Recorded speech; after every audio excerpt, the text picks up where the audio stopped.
ఉండదు, క్రైమ్ ఏం కాదు, అది నేరమేం కాదు, కుటుంబాలలో చిచ్చు రేపుతుంది. అంటే ఒక అప్రతిష్ట పాలు చేయడం, లేదంటే ఆయన ఒక అవమానానికి గురవడం 10 మందిలో ఇప్పుడు సమాధానం చెప్పుకోవాల్సిన పరిస్థితి. అక్కడ సమస్య ఏంటంటే నేను అన్నది ఇందాకనే చెరపకరా చేయడం, వీళ్ళు అట్లాంటి వాటికి ఎదురోళ్ళకి క్యారెక్టర్ అసాసినేట్ చేసి ఉపన్యాసాలు ఇచ్చారు కదా, గంటలు రోజుల తరబడి చర్చలు జరిపిందండి. ఇప్పుడు అంబటి రాంబాబు ఆ సంజనానో భోజనానో అసలు అది ఎక్కడ దాకా వెళ్ళింది, చంద్రబాబు గారి గొడవ దాకా వెళ్ళింది, ఎందుకు కారణం చంద్రబాబు గారు కంటతడి పెట్టేదాకా వెళ్ళింది. అక్కడ బిగిన ఆయనకి ఎవరు మాట్లాడిచ్చారు? అది ఆ అమ్మాయిని ఏమైనా పట్టుకున్నారా? వాళ్ళు గవర్నమెంట్ లో ఉండి పట్టుకోవడం జాతీయ సావలా. పృథ్వీరాజు విషయంలో, అంబటి రాంబాబు విషయంలో, అవంతి శ్రీనివాస్ విషయంలో, గోరంట్ల మాధవ్ విషయంలో ఏ మహిళ బయటికి రాలేదు. వీళ్ళు మాట్లాడింది అనైతికమనే కదా మనం ఫీల్ అవుతుంది. మనం ప్రచారం చేసింది అదే కదా, డిబేట్లు పెట్టింది అదే కదా.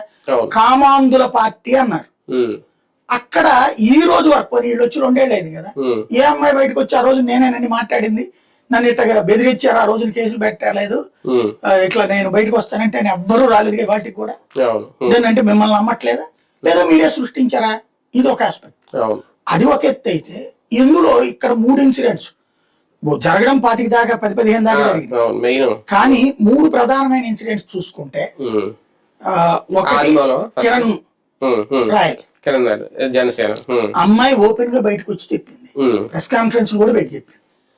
తర్వాత అక్కడ ఏంటి, లైంగిక సంబంధంతో పాటు